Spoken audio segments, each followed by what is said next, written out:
ಎಲ್ರಿಗೂ ನಮಸ್ಕಾರ. ನಾನಿವತ್ತು ರಾಗಿ ಸರಿ ರೆಸಿಪಿನ ತೋರಿಸ್ತಾ ಇದ್ದೀನಿ. ಆ ರೆಸಿಪಿಗೆ ಏನೇನು ಹಾಕಿದ್ದೀನಿ ಅನ್ನೋ ಇಂಗ್ರೀಡಿಯೆಂಟ್ ಎಲ್ಲ ನೀವಿಲ್ಲಿ ನೋಡಬಹುದು.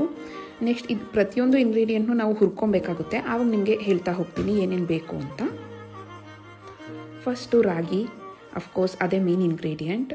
ಸೊ ರಾಗಿನ ಚೆನ್ನಾಗಿ ತೊಳೆದು ಅದನ್ನು ನೀಟಾಗಿ ಒಣಗಿಸಿ ಅದಾದಮೇಲೆ ಚೆನ್ನಾಗಿ ಹುರ್ಕೋತಾ ಇದ್ದೀವಿ.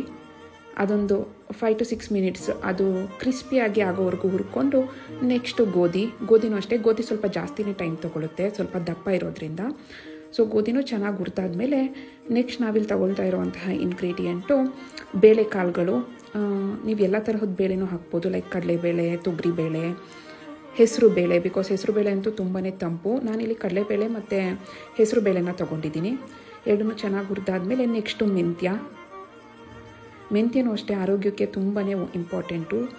ಸೊ ಅದನ್ನು ಹಾಕ್ಕೊಂಡಿದ್ದೀನಿ. ಅದಾದಮೇಲೆ ಇಲ್ಲಿ ಫ್ಲ್ಯಾಕ್ಸ್ ಸೀಡ್ಸ್ ಮತ್ತು ಪಂಪ್ಕಿನ್ ಸೀಡ್ಸ್ ಮತ್ತು ಬಿಳಿ ಎಳ್ಳು, ಈ ತರಹ ಡಿಫ್ರೆಂಟ್ ಸೀಡ್ಸ್ ಏನು ಬರುತ್ತೆ ಅದನ್ನೆಲ್ಲ ಹುರ್ಕೊಂಡು ಮಿಕ್ಸ್ ಮಾಡ್ಕೊತಾ ಇದ್ದೀನಿ.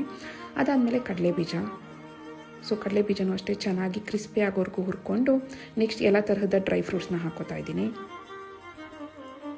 ಬಾದಾಮಿ, ಗೋಡಂಬಿ, ಪಿಸ್ತಾ ಇವು ಮೂರೂ ಅಷ್ಟೇ ನಾನಿವಾಗ ಹಾಕ್ಕೊಳ್ತಾ ಇರೋದು.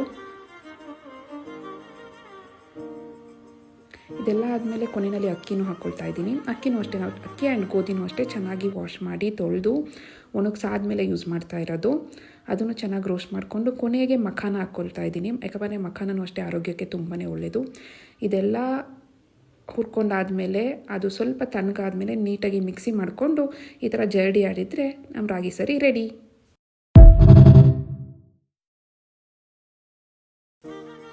ಎಲ್ರಿಗೂ ನಮಸ್ಕಾರ. ನಾನಿವತ್ತು ರಾಗಿ ಸರಿ ರೆಸಿಪಿನ ತೋರಿಸ್ತಾ ಇದ್ದೀನಿ.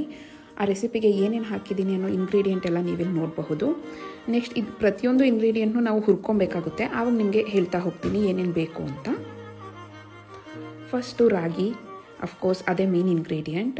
ಸೊ ರಾಗಿನ ಚೆನ್ನಾಗಿ ತೊಳೆದು ಅದನ್ನು ನೀಟಾಗಿ ಒಣಗಿಸಿ ಅದಾದಮೇಲೆ ಚೆನ್ನಾಗಿ ಹುರ್ಕೋತಾ ಇದ್ದೀವಿ. ಅದೊಂದು 5 to 6 ಮಿನಿಟ್ಸ್ ಅದು ಕ್ರಿಸ್ಪಿಯಾಗಿ ಆಗೋವರೆಗೂ ಹುರ್ಕೊಂಡು ನೆಕ್ಸ್ಟು ಗೋಧಿನೂ ಅಷ್ಟೇ. ಗೋಧಿ ಸ್ವಲ್ಪ ಜಾಸ್ತಿನೇ ಟೈಮ್ ತೊಗೊಳುತ್ತೆ, ಸ್ವಲ್ಪ ದಪ್ಪ ಇರೋದ್ರಿಂದ. ಸೊ ಗೋಧಿನೂ ಚೆನ್ನಾಗಿ ಹುರಿದಾದ್ಮೇಲೆ ನೆಕ್ಸ್ಟ್ ನಾವಿಲ್ಲಿ ತಗೊಳ್ತಾ ಇರೋವಂತಹ ಇಂಗ್ರೀಡಿಯೆಂಟು ಬೇಳೆಕಾಳುಗಳು. ನೀವು ಎಲ್ಲ ತರಹದ ಬೇಳೆನೂ ಹಾಕ್ಬೋದು, ಲೈಕ್ ಕಡಲೆಬೇಳೆ, ತೊಗರಿಬೇಳೆ, ಹೆಸರು ಬೇಳೆ. ಬಿಕಾಸ್ ಹೆಸರು ಬೇಳೆ ಅಂತೂ ತುಂಬಾ ತಂಪು. ನಾನಿಲ್ಲಿ ಕಡಲೆಬೇಳೆ ಮತ್ತು ಹೆಸರು ಬೇಳೆನ ತೊಗೊಂಡಿದ್ದೀನಿ. ಎರಡನ್ನೂ ಚೆನ್ನಾಗಿ ಹುರಿದಾದ್ಮೇಲೆ ನೆಕ್ಸ್ಟು ಮೆಂತ್ಯನೂ ಅಷ್ಟೇ ಆರೋಗ್ಯಕ್ಕೆ ತುಂಬಾ ಇಂಪಾರ್ಟೆಂಟು. ಸೊ ಅದನ್ನು ಹಾಕ್ಕೊಂಡಿದ್ದೀನಿ. ಅದಾದಮೇಲೆ ಇಲ್ಲಿ ಫ್ಲ್ಯಾಕ್ಸ್ ಸೀಡ್ಸ್ ಮತ್ತು ಪಂಪ್ಕಿನ್ ಸೀಡ್ಸ್ ಮತ್ತು ಬಿಳಿ ಎಳ್ಳು, ಈ ತರಹ ಡಿಫ್ರೆಂಟ್ ಸೀಡ್ಸ್ ಏನು ಬರುತ್ತೆ ಅದನ್ನೆಲ್ಲ ಹುರ್ಕೊಂಡು ಮಿಕ್ಸ್ ಮಾಡ್ಕೊತಾ ಇದ್ದೀನಿ.